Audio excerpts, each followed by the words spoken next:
बिस्मिल्लाहिर्रहमानिर्रहीम। अस्सलाम वालेकुम जी। आपने मछली पर बिल्कुल भी ध्यान नहीं देना, आपने उन बातों पर ध्यान देना है जो बातें एक परफेक्ट फ़िश फ्राई बनाने के लिए मैं आपसे शेयर करूँगी। ये मेरी अम्मी की सीक्रेट रेसिपी है।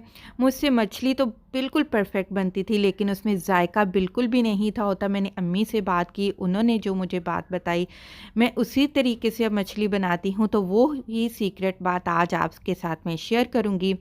वो सीक्रेट बात क्या है? सबसे पहले आपने ध्यान से ये बात क्लियर आउट करनी है, मछली जब भी ख़रीदें, मछली जो भी बनाए साफ़ करें, उससे बोलिए प्लीज़ हमें मछली धोकर मत दें।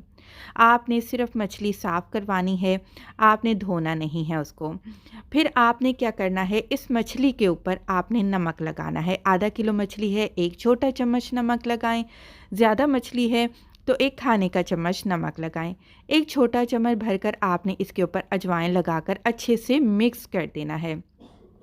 बाज़ जगहों पर ये दोनों चीज़ें बाज़ार से लगी हुई होती हैं, लेकिन ज़्यादातर शहरों में ऐसा नहीं होता। आपको ख़ुद ये तरीका घर पर करना पड़ता है। अच्छा जी, अब आपने क्या करना है, अच्छे से मसाले लगा लेने हैं और मछली मैंने धोई नहीं है। अभी तक मैंने मछली को नहीं धोया। आपने नमक और अजवाइन लगाकर 1 घंटे के लिए इसको रख देना है। फिर आपने इसको पानी से अच्छे से वॉश कर लेना है। इससे मछली जायकेदार भी बनेगी और इसकी स्मेल भी यकीन करें ख़त्म हो जाएगी। अच्छे से मसल कर मछली को धोकर आपने टोकरी में रख देना है। पानी खुश्क करना बेहद लाज़मी है मैरिनेशन करने से पहले। अगर आप पानी खुश्क नहीं करेंगे तो मसाले जो लगाएंगे वो हट जाएंगे। 1 घंटा आप टोकरी में रहने दीजिए, मछली खुश्क हो जाएगी। ज़बरदस्त मसाला आज आपके साथ सीक्रेट मछली का मसाला बनाना शेयर करूँगी। आपने चने की दाल ले लेनी है 2 खाने के चम्मच। 1 खाने के चम्मच आपने सूखा धनिया लेना है। इसके बाद 1 छोटा चम्मच आपने साबुत सफ़ेद ज़ीरा इस्तेमाल करना है। 1 छोटा चम्मच आप सौंफ लेंगे खुशबू के लिए। थोड़ा सा खट्टा टेस्ट देने के लिए इसमें मैं राई दाना इस्तेमाल करूँगी, आधा छोटा चम्मच। तमाम चीज़ों को हल्की आंच पर आपने ड्राई रोस्ट कर लेना है। अच्छा, दाल मैंने भिगो कर रखी थी। भिगोने के बाद आप इसको खुश्क करिएगा, फिर ड्राई रोस्ट करिएगा। मसाले जब ठंडे हो जाएं, देखिए गरम मसालों को आपने ग्राइंड नहीं करना। गरम मसाले ग्राइंड करने से क्या होता है कि जो मसाले हैं वो कड़वे हो जाते हैं। आपने जब मसाला ठंडा हो जाए, इसमें 1 छोटा चम्मच अदरक और लहसुन का पेस्ट डाल देना है। आधा छोटा चम्मच लाल मिर्च का पाउडर डालिएगा। मेरा ये ख्याल है कि अगर मिर्चें तेज़ कर दें तो जो मछली का अपना जायका है वो ख़त्म हो जाता है। फिर भी अगर आप स्पाइसी मछली चाहें तो मिर्चें ज़्यादा कर सकते हैं।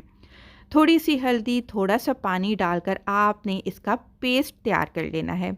पेस्ट अब हम लगा देंगे मछली के ऊपर। जितना भी पेस्ट बनाया है सारे का सारा आपने मछली के ऊपर लगा देना है। जी, यहाँ पर नमक ऐड कर रहे हैं।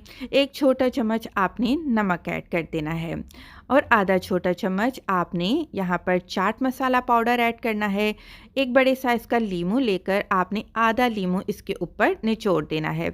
अच्छा, मछली मैं बताती चलूँ, मेरे पास जो मछली है वो लेडी फ़िश है।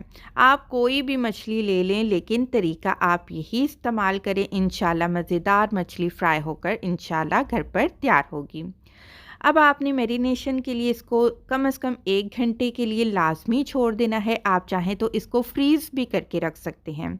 मैं इसको आज डिनर के लिए फ्राई कर रही हूँ, तो मैंने 2 घंटे इसको मैरिनेट किया। तवा लिया, तवे के ऊपर आपने तेल डाल देना है। आधा कप तेल डाल दिया। तेल गरम हो गया तो अब आपने फ़िश को फ्राई करना है। अच्छा, मछली को हमेशा दरमियानी आंच पर फ्राई करें और इसको तकरीबन 7 से 10 मिनट लगे हैं तो माशाल्लाह से जो मछली है, क्योंकि बहुत जल्दी गल जाती है, फ्राई हो जाती है, तो ज़्यादा देर नहीं लगती। तो ज़बरदस्त किस्म की चारों तरफ हमने मछली को फ्राई कर लिया है। क्रिस्पी हो चुकी है हमारी फ़िश। अब मैंने यहाँ पर बनाई है आलू की चिप्स और मज़ेदार मछली। आप चाट मसाला और नींबू डालकर एंजॉय करें।